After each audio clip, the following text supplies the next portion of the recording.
Continuaremos con las clases luego de superado este primer parcial.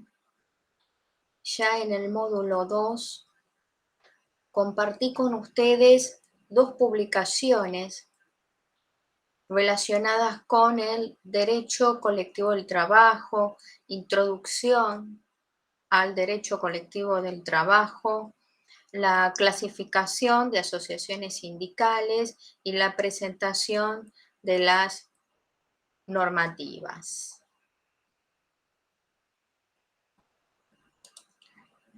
Y además,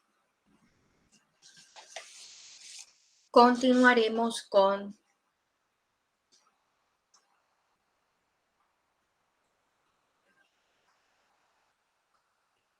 el derecho individual del trabajo, lo que se desarrolló en el módulo 1 se amplía durante el módulo 2. Este apartado del derecho colectivo del trabajo es muy importante y es a efectos de presentarles una comparación entre el derecho individual del trabajo y el derecho colectivo del trabajo.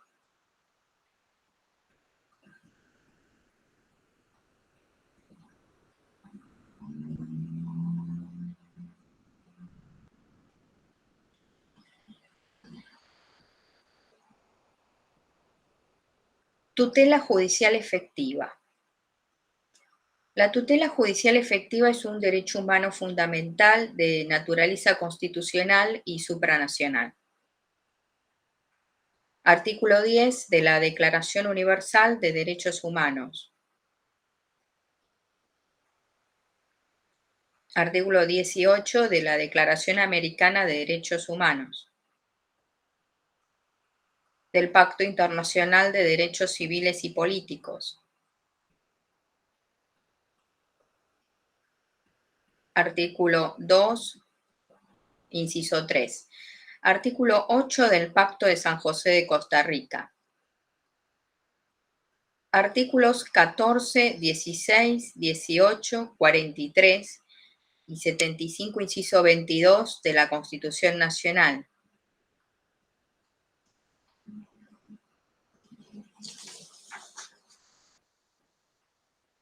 El acceso a la justicia es un derecho reconocido por la Constitución Nacional y tratados internacionales.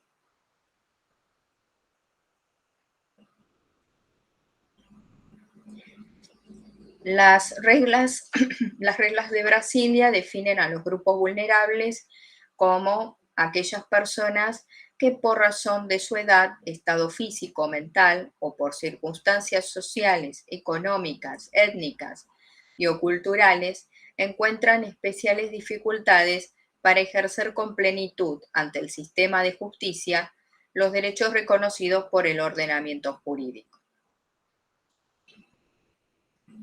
El vulnerable es el más débil. Se identifican como factores de vulnerabilidad los siguientes: la edad, la discapacidad, la pertenencia a comunidades indígenas y a minorías, la victimización, las migraciones y desplazamientos internos, la pobreza, el género y la privación de la libertad.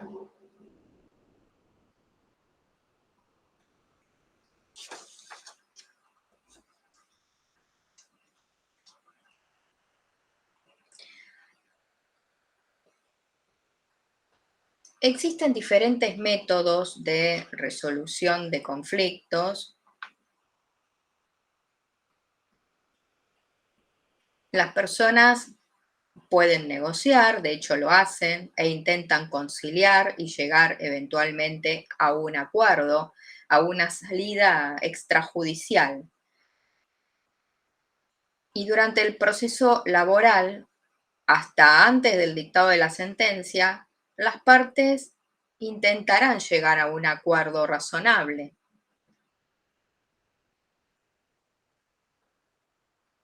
Recuerden ustedes el principio de orden público, artículo 15 de la Ley de Contrato de Trabajo. El artículo 15 dice, y así es, en una super síntesis, que todo acuerdo individual o plurindividual sea homologado, que todo acuerdo tiene que arribar a la justa composición de derechos e intereses de ambas partes.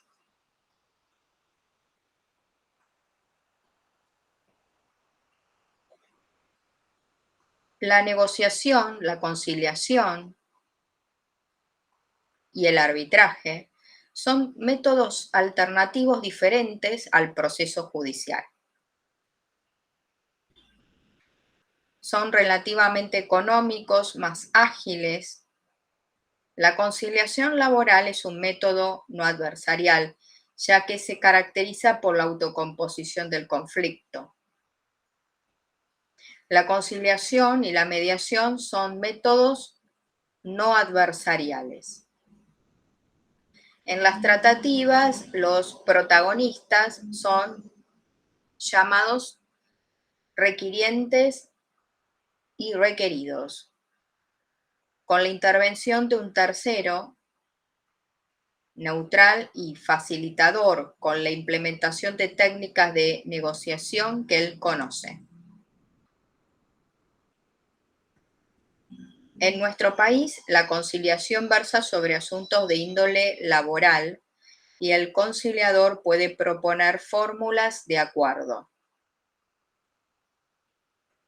La mediación comprende solo asuntos civiles y comerciales.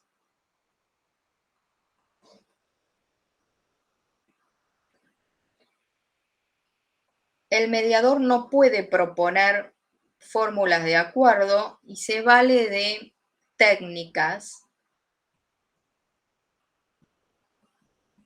entre ellas las preguntas,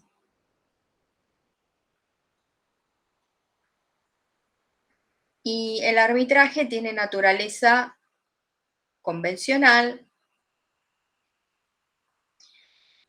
El arbitraje es de tipo adversarial, sí, alternativo al proceso judicial, pero es adversarial, no de autocomposición como los anteriores que mencioné. En materia laboral existen distintas clases de conflictos. El conflicto individual y el conflicto colectivo de trabajo.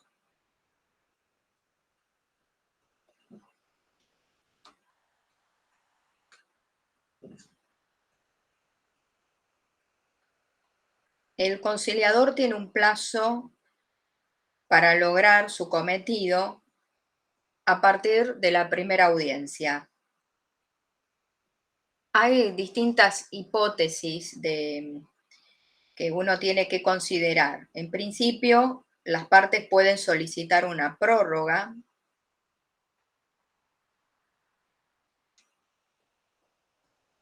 Si una de las partes no va a la reunión y no lo justifica debidamente, esa sería la segunda situación a contemplar.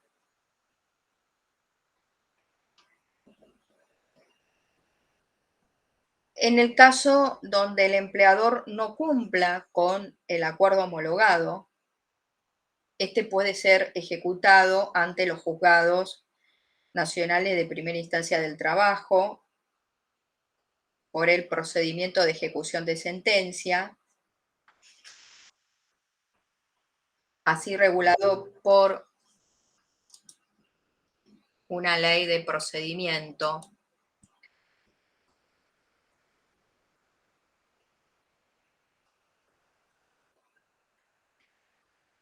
Otra situación es si el acuerdo no es homologado por el SECLO y el organismo expide una constancia que habilita la instancia judicial.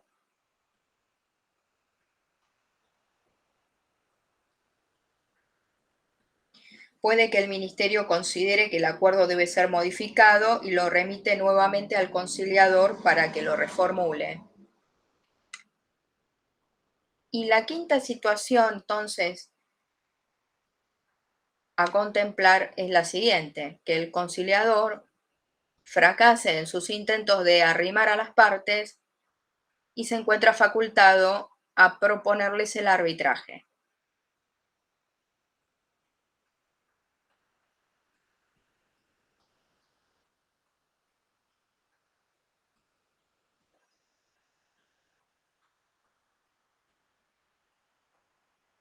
En los conflictos colectivos del trabajo hay diferentes actores, entre ellos el Estado a través de la cartera ministerial, Ministerio del Trabajo, Empleo y Seguridad Social de la Nación,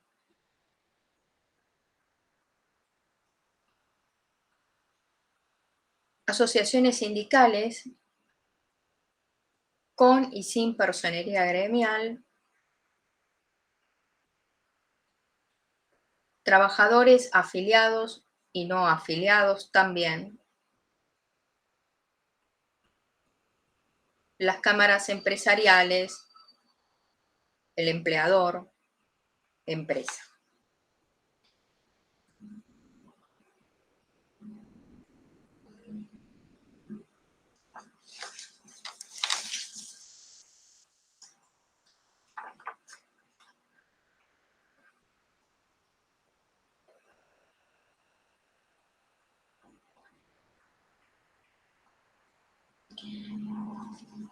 Entonces, recuerden las diferencias conceptuales entre mediación y conciliación.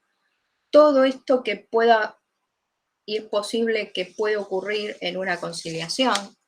En principio, que se esté agotando el tiempo.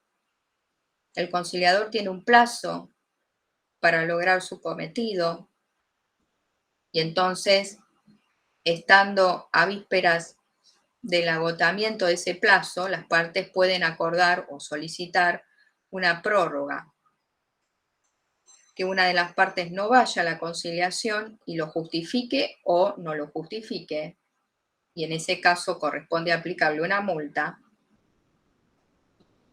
que que el requerido, que es la empresa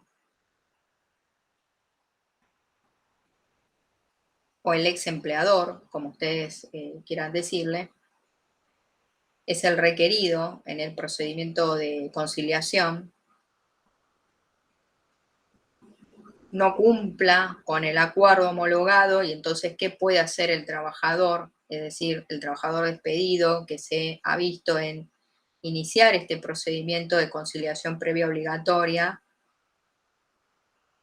e iniciar acciones. Está bien, llegaron a un acuerdo en conciliación, pero bueno, la empresa no cumplió. Ese acuerdo es ejecutable. También puede ocurrir que las partes lleguen a un acuerdo, pero el ministerio considere que debe ser modificado y entonces lo reenvía nuevamente al conciliador. Y por supuesto que cabe la posibilidad que el conciliador fracase en sus intentos de arrimar a las partes, entonces les puede proponer el arbitraje.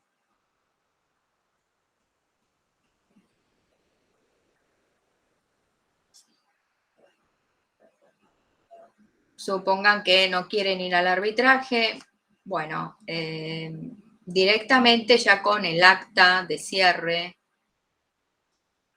tiene el trabajador habilitada la vía judicial.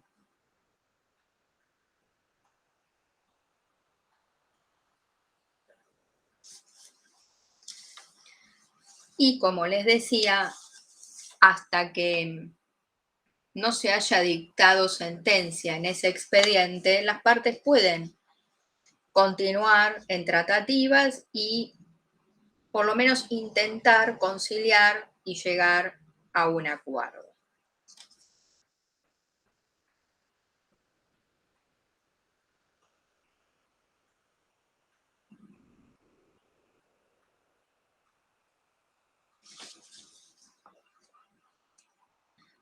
La relación entre el trabajador y el empleador es desigual. Esto yo mismo lo expliqué en el módulo 1, en las diferentes clases.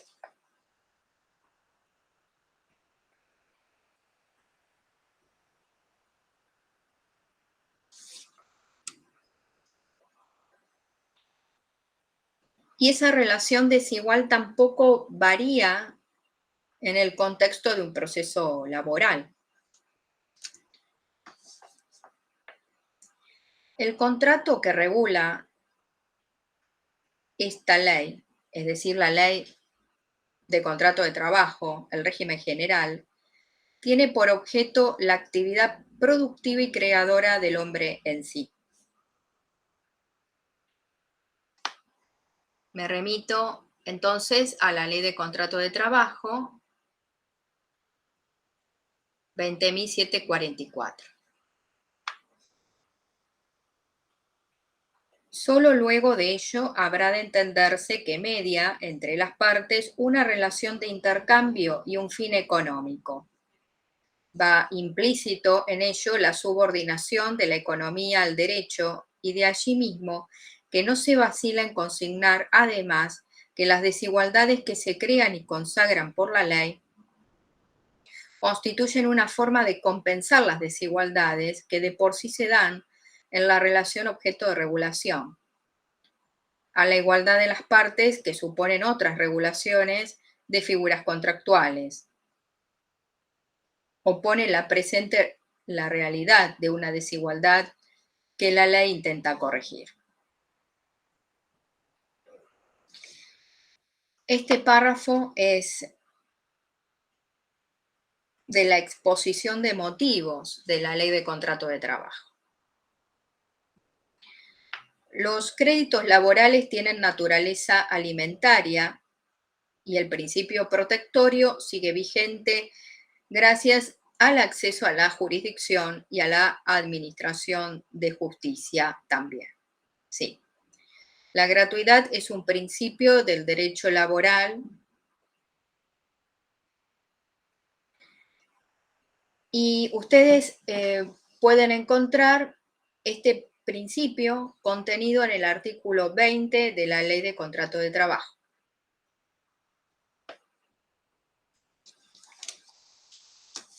Otro tema tan importante como este es la prescripción.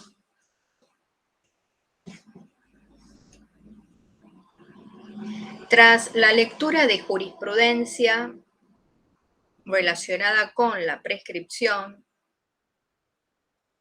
se pone en resalto que existe una litigiosidad en aumento. Creciente cantidad de demandas judiciales reclamando que los certificados no fueron entregados. Me estoy remitiendo al artículo 80 de la Ley de Contrato de Trabajo. Que los certificados no fueron entregados. Ustedes saben que extinta la relación laboral, la empresa debe entregar el certificado de trabajo. Que falta algún dato o que existen errores en la información que estos certificados consignan también. Sucede que dichas constancias tienen una doble finalidad. Por un lado, permiten al trabajador acreditar su desempeño en la firma, así como también su capacidad para llevar adelante una tarea específica.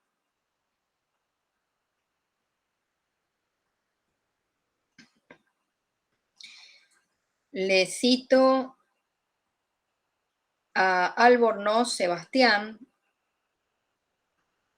la empresa confeccionó los certificados de trabajo, el empleado no los retiró y ahora deberán indemnizarlo. Así tituló su publicación efectuada en eProfessional el 25 del 2 del 2014. Está disponible en internet. Si ustedes lo buscan, a esta publicación la van a encontrar.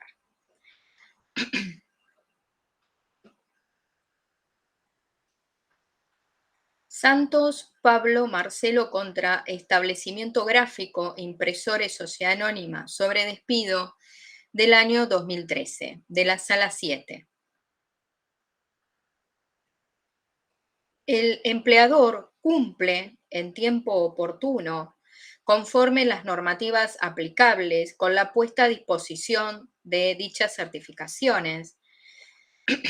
Considero que la multa establecida no puede proceder por cuanto de esa forma se estaría favoreciendo, por un lado, un enriquecimiento sin causa para el dependiente. Estando confeccionados los certificados, no se advierte perjuicio que justifique la reparación. Y por otro, se podría fomentar la costumbre de no concurrir a retirar las certificaciones a fin de poder reclamar dicha multa en juicio, lo que en mi opinión atenta, dice el magistrado, contra la cultura previsional que estimo es importante fomentar. Entonces, represéntense ustedes el motivo del conflicto, de las diferencias que existen y que llevan a los estrados tribunalicios. Es decir, el trabajador despedido no pasa a retirar los certificados. Y aquí el magistrado dice, en este fallo Santos Pablo Marcelo contra Establecimiento Gráfico Impresores Sociedad Anónima del año 2013, que no advierte daño, que los certificados estuvieron a disposición.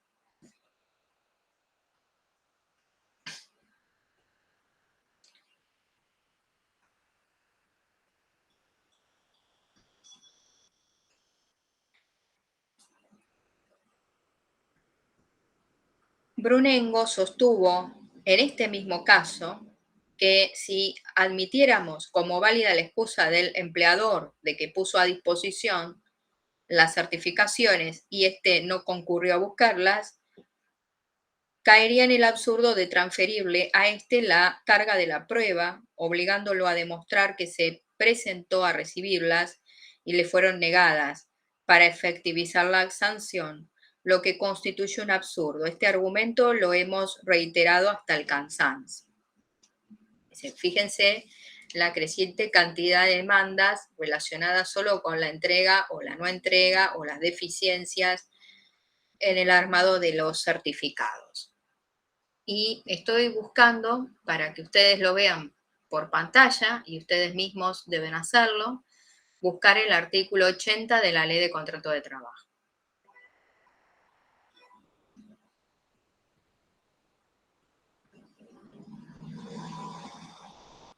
Bueno.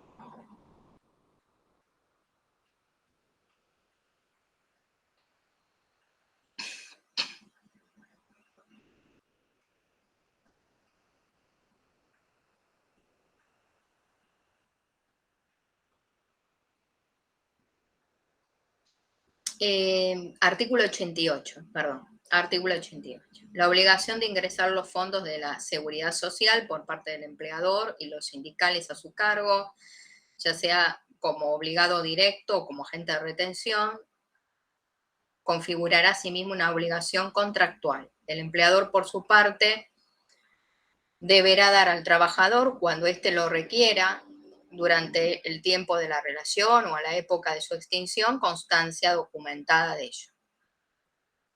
Cuando el contrato de trabajo se extinguiera por cualquier causa, el empleador está obligado a entregar al trabajador un certificado de trabajo. conteniendo las indicaciones sobre el tiempo de prestación de servicios, naturaleza de estos, constancia de los sueldos percibidos y de los aportes y contribuciones efectuados con destino a los organismos de la seguridad social.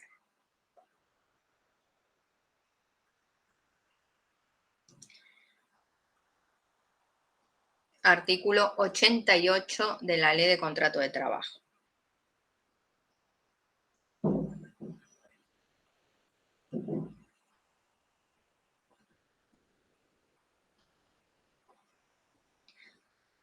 Oscar Sass, en igual sentido que Brunengo, sostuvo que la mera expresión pusimos a disposición el certificado no alcanza como gesto de buena voluntad en entregar la documentación solicitada por el trabajador al tiempo de la ruptura del vínculo ni aún después.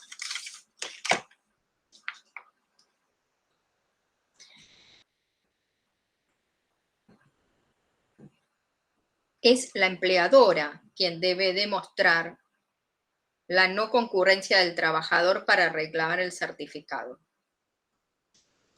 siendo insuficiente que la empresa haya expresado que estaba a su disposición.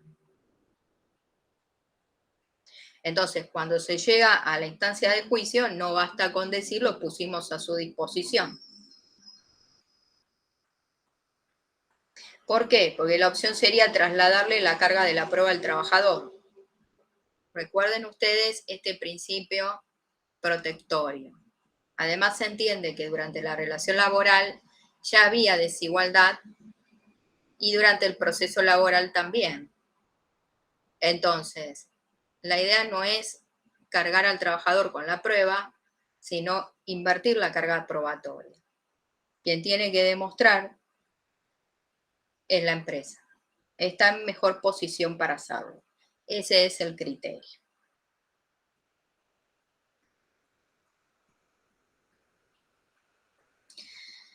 Milagros Ferreiros sostuvo que la entrega de ese certificado equivale al pago y por ende resulta la aplicación de ese instituto, del Instituto del Pago, que está regulado en el Código Civil y Comercial.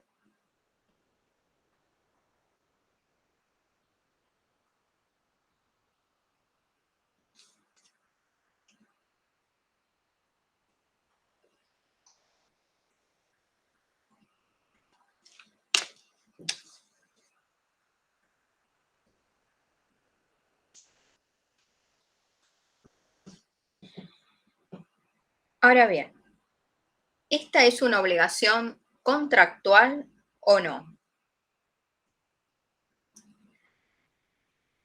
¿Y por qué es importante esta pregunta? Es que está relacionada con la prescripción.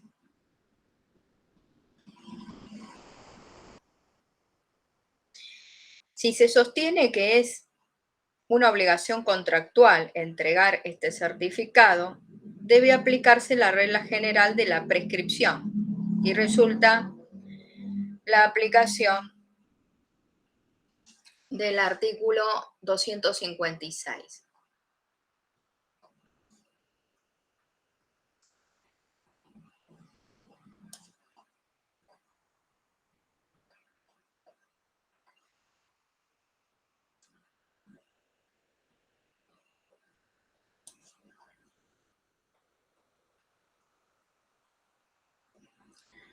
Bueno,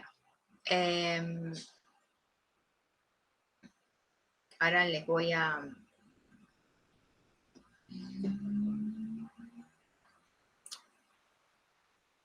decir bien el número porque ha habido reformas, se han corrido los números también. Bueno, a ver.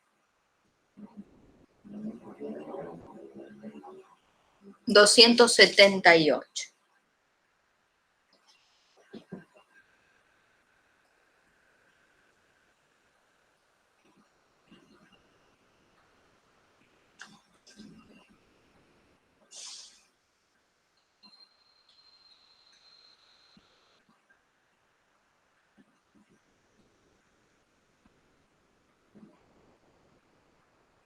Las acciones derivadas del contrato de trabajo que no tuvieran señalado un plazo especial prescribirán a los 4 años de la extinción del mismo.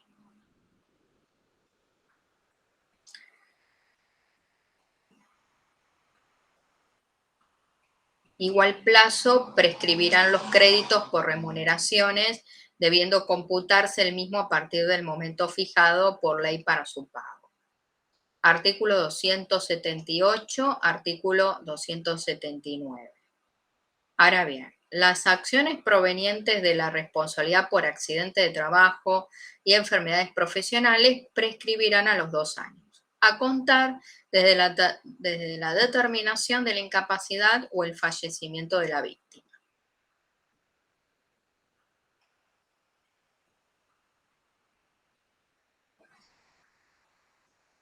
Entonces,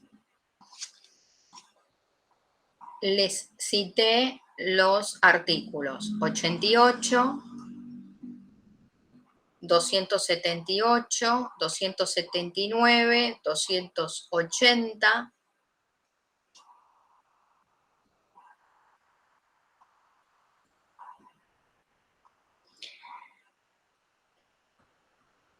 ¿Qué es la prescripción? La prescripción es un plazo legal que por causas establecidas también legalmente se puede suspender o se interrumpe. La prescripción es un instituto de orden público, está fundamentado, motivado en la seguridad jurídica. Supongamos que subimos una montaña y por algún motivo o causa ese viaje se suspende, por ejemplo, las inclemencias del tiempo, la compra de víveres, y no volvemos de cero, suspendimos hasta que nos aprovisionemos o se haya calmado el viento para luego continuar. Ahora bien, si esa misma escala se interrumpe porque no encontramos refuerzos o es intolerable el clima, bajamos y desistimos del viaje. La suspensión adormece el curso prescriptivo hasta que cese la causa que lo originó, pero el lapso transcurrido sigue vivo, intacto, y vamos a retomar donde nos hemos quedado. En cambio, la interrupción mata el tiempo que transcurrió y vamos a volver irremediablemente a cero.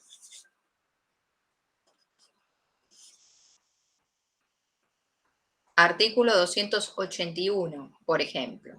Las actuaciones administrativas o la constitución en mora del empleador, efectuada en forma auténtica, suspenderá el curso de la prescripción por el plazo de 1 año.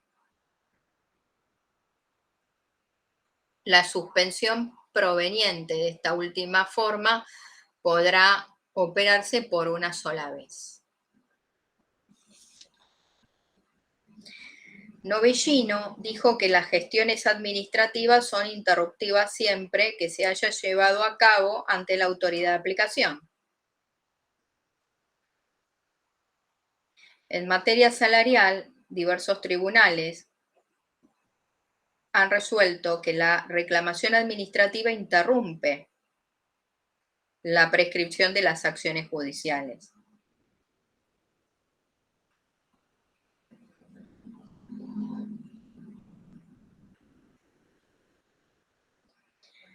En resumen, podemos decir que existe jurisprudencia que ha llegado a equiparar totalmente las diligencias administrativas con la demanda judicial cuando se trata de actuaciones realizadas ante el organismo administrativo competente.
Eso es todo por la clase del día de hoy.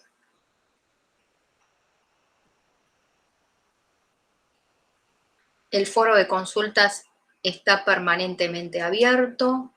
Tienen 2 publicaciones para leer. La primera es titulada Derecho Colectivo del Trabajo, que no es más que una enumeración de la normativa aplicable a esta especialidad o rama jurídica. Lo mismo para esta publicación, donde solo hago la presentación de asociaciones sindicales y cómo se clasifican. Recuerden leer los artículos que cité de la Ley de Contrato de Trabajo.